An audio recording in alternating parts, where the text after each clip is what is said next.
Hello. So, in the world of computers and word processing, there's something nostalgic about a typewriter, the good old-fashioned typewriter. And one typewriter that has given us so many stories, so memorable stories that throughout history is the Chicago Typewriter, which I happen to have one right here. So let's open it up and let's take a look at it.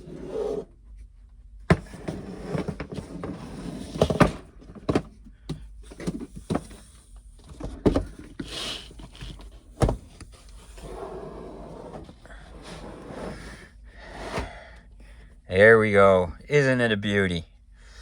This is a Auto-Ordnance 1927A1 Tommy gun, or commonly called the Chicago Typewriter. So, as you can see, it comes in a really nice case. I just recently picked this up. I have wanted one of these for 30-something years now. You know, who doesn't want a Tommy gun? They're just so neat. So, the case, let's see if I can move it around a little bit. So, it might be easier just to move the camera because it's a big case. So I'm going to tilt the camera a little bit. So, as you can see, the case comes with a lock, the gun. There's a room for a drum mag. And over on this side, again, you know, it's all cut out for it. It's got spots for 2 magazines. It came with one 20-round magazine. So,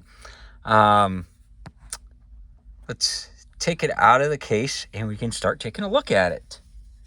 Oh, and it came with instructions. But the case really is nice. So,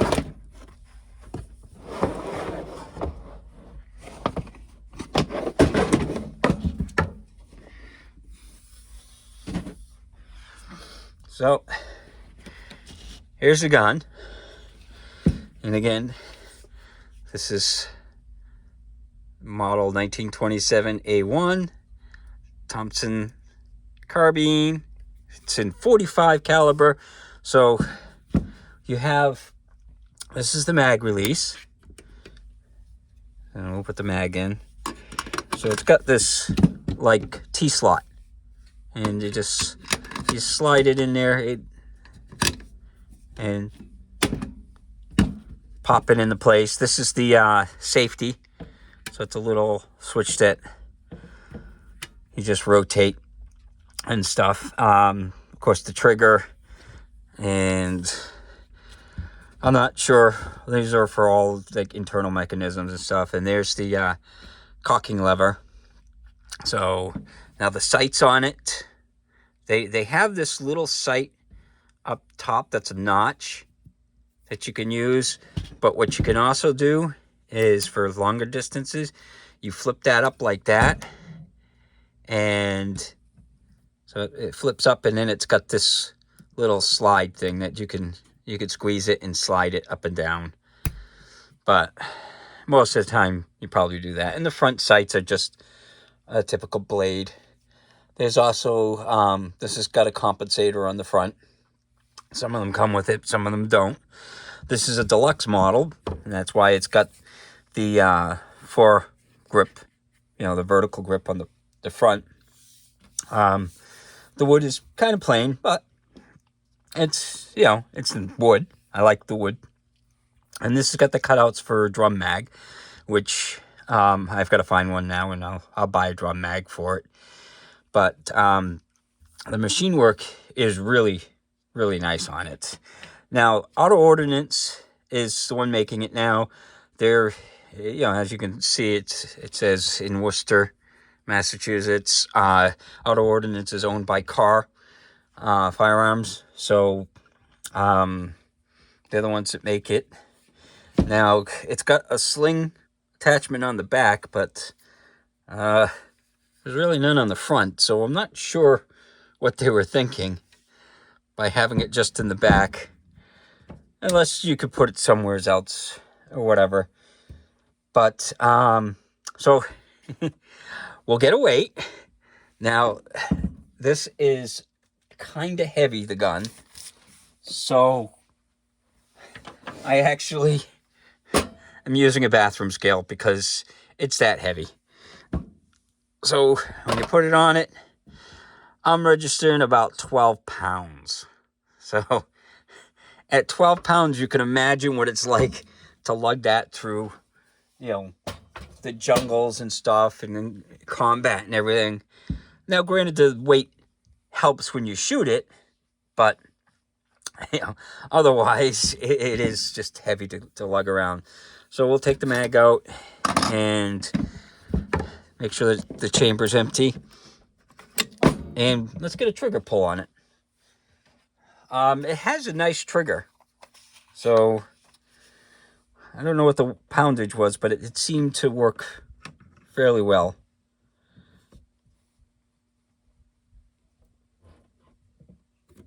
Come on. It's always hard to do this under the camera. Well, it's heavier than I thought. 9 pounds, 5 ounces. But, I mean, it worked fine. It's smooth, too. So, yeah, so some of the features, it's got the nice, finger groove, handles and stuff. One of the things that is kind of, it's heavy. So that was one of the drawbacks. But the shoulder stock on these, I'm surprised they're as long as they are. Because for me, I have short arms, so I have a hard time reaching it. So that's one drawback. But, and this has got the vented barrel to dissipate heat and everything. And, the compensated front. But, yeah. So we'll take it out to the range and we'll see how it shoots. Hello. So today we're going to look at a true classic. This is a Tommy gun. Our Auto-Ordnance's 1927A1 version. This is what they commonly refer to as the Chicago Typewriter. So it comes with 20 round mags and I'm shooting 230 grain brass. So let's see how it shoots.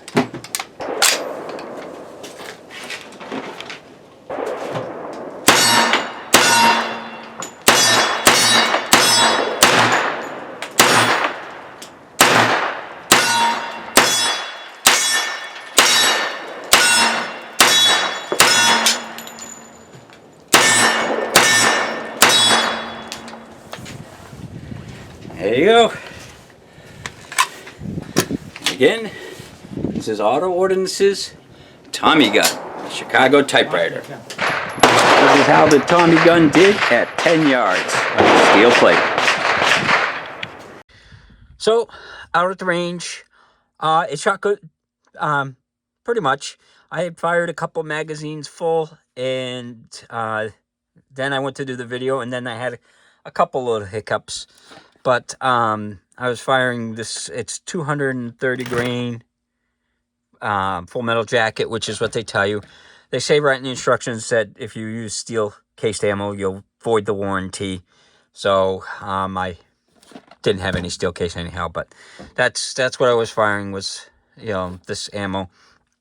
But like I said, I went to start videotaping, and I had a couple little problems where I released this and it didn't quite go into battery. It was getting hung up on the extractor. Now, that was first shots out of it. So, and I had to happen like twice. And, I guess it needs a little bit of break-in. I only shot, about 70 rounds through it. So, that's not a ton of ammo when you think about it. So, yeah. So, let's take it apart. Now, this is quite the little adventure. So, and trying to do it underneath the camera is going to be fun. So, take the mag out. I always forget to take the mags out when I'm talking. So, how you take this apart is there's a little button right there. And you got to push it up. and this is where it gets kind of difficult to do. They say take a flathead screwdriver and you push that up, and then you start to slide it off. If the gun wasn't so heavy, it'd probably be easier. But what happens is it gets to a certain point here where it hits the actual sear, which you need the screwdriver again, and this is where it gets difficult to do, because you need to put the screwdriver underneath and push that pin back up. But now it's underneath everything. So there you go. Once it's in there, you can slide it. I guess it still hits things. So like I said, if it wasn't for this being so heavy and trying to do it underneath the camera, it'd probably be a little bit easier to do. But come on. I'll show you in a minute what it's getting caught up on. It's really a kind of a poor design. I mean, granted, it was built back in 1927, and you know, they didn't. There we go. So, see, it's just a spring-loaded pin, which I've taken it apart a couple times, so I know how to do it. But what happens is it gets caught here and here. And that's the problem. Is, you know, I don't know why. Granted, they're just making it the way it was, but they should have made some little thing that you like on the outside, a little switch that you could push up to put that up, and then you'd be all set. But they didn't. So, and that's all you need to take apart on this. And then the next part to to clean it is you flip it up like this, and this is the spring. Now, yeah, you have to make sure that you had fired it too, which I already did. But this is the firing pin, and that has to have tension released in order for you to take it apart. I found that out. So once it's off like that, you pull this part up, and it's under spring tension, so remember that. And that, it's got a dual spring, so I'm going to keep it all nice and neat.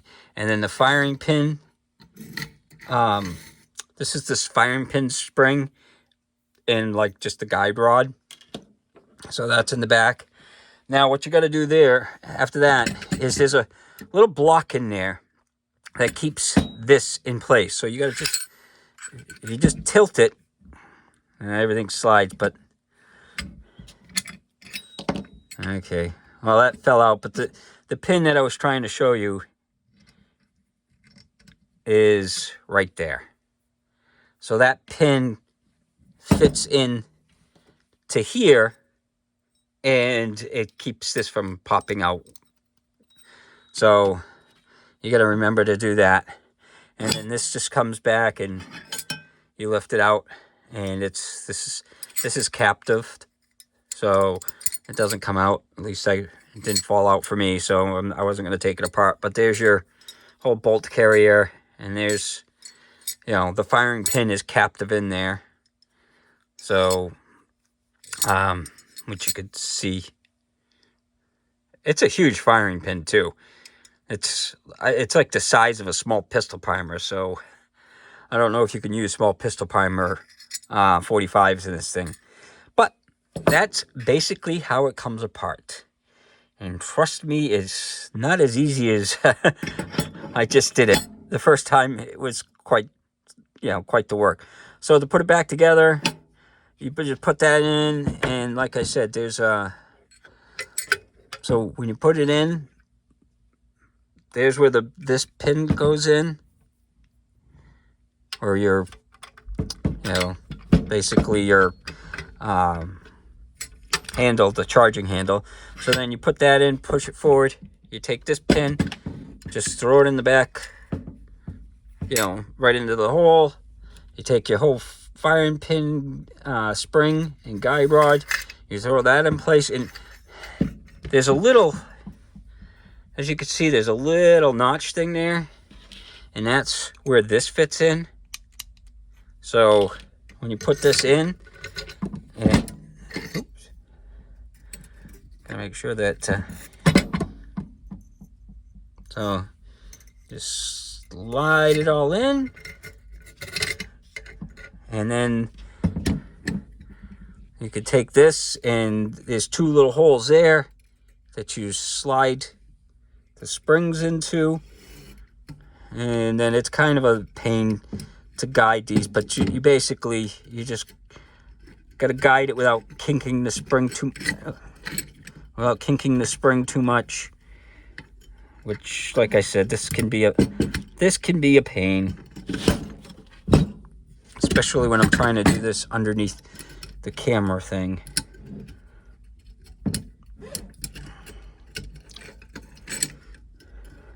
Okay.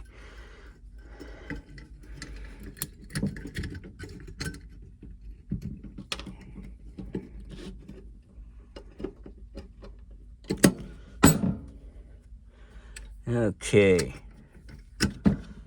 And apparently this just fell out.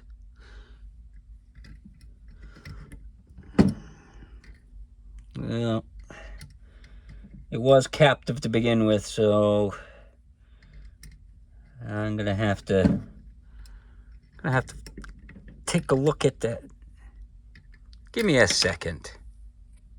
Okay, I got it back on.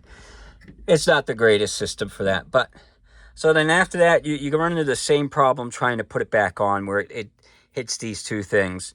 So again, you kind of align it to the little rails here,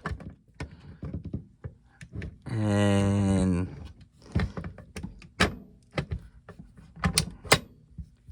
then yeah, it gets caught there, and you have to use the screwdriver again to pop that pin up.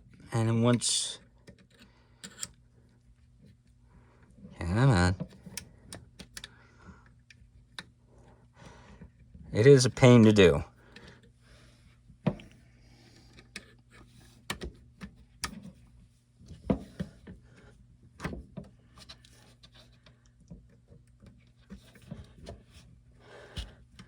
Okay, give me another second. Okay, so once I got it over that, it just slides into place, and then the pin just locks in. So it's easier to do when I'm not underneath the camera, trying to, do this without whacking the camera and seeing stuff. It's a little harder to do, but that's basically how it comes apart. So, yeah. Well, I guess this little pin has walked out a little bit. So, yeah, we'll have to, there. Some of the stuff has kind of done some, like the handle got loosened firing it and stuff, and, that apparently just walked out a little bit. So, it's definitely, it's an old gun. The new guns, they make them, well, this is a new gun, but, it's an old design. The new guns, they've worked out stuff like this, where they would have some spring or notch or something to keep stuff like that in place. And, this, it's just one screw that goes up and holds this in place, and that loosened up shooting. So, but, yeah, I would go into details, but there's so much history with a Thompson Center Tommy gun that there's better channels that can describe this. One of them would be Forgotten Weapons. He has like multiple videos on all different things about the Tommy gun, and they're just, excellent videos. So if you want more of the history, I would definitely, look at what his is. He can describe it better. He's more familiar with military weapons than I'll ever be.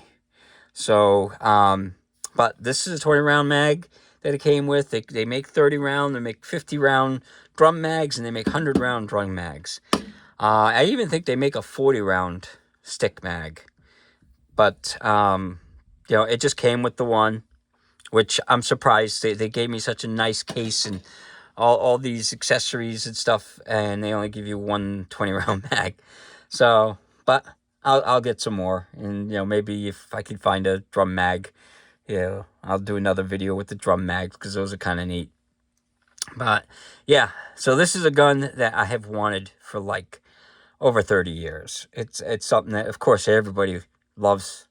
You know, Tommy guns. They're an iconic firearm, you know, that was used in World War II, and you know, multiple skirmishes, and they were used from you know, the British used them, and America, and you know, all over people used them. Millions were made. Like I said, I don't know, have all the details in front of me, but I wanted this for so long, and the past few years I've been looking for one, but I haven't found one, and then I found one. Now, the question is, how much does something like this cost? Well, it wasn't cheap. This was $1,450. So they are pricey, and you could go up as high as $6,000 to buy one if you get it with the like the gold tiger stripes or the chrome with tiger stripes and all that. They get ridiculously expensive, but it's still cheaper than a full auto version, which is, you know, $40,000 or more. So, but yeah, so I figured I would show off my new toy, my Chicago Typewriter. I don't know if I'll write as many stories with this as they did back in the Prohibition era when they were very common, but you never know, maybe I will. But one would hope that I wouldn't be like, you know, Bonnie and Clyde running around with my Tommy gun. But so this is a gun that I've wanted for a long time, and now I've gotten it. So I'm very happy, and this was my Christmas gift to me. So I hope you guys enjoyed the video, and I hope you have a good day.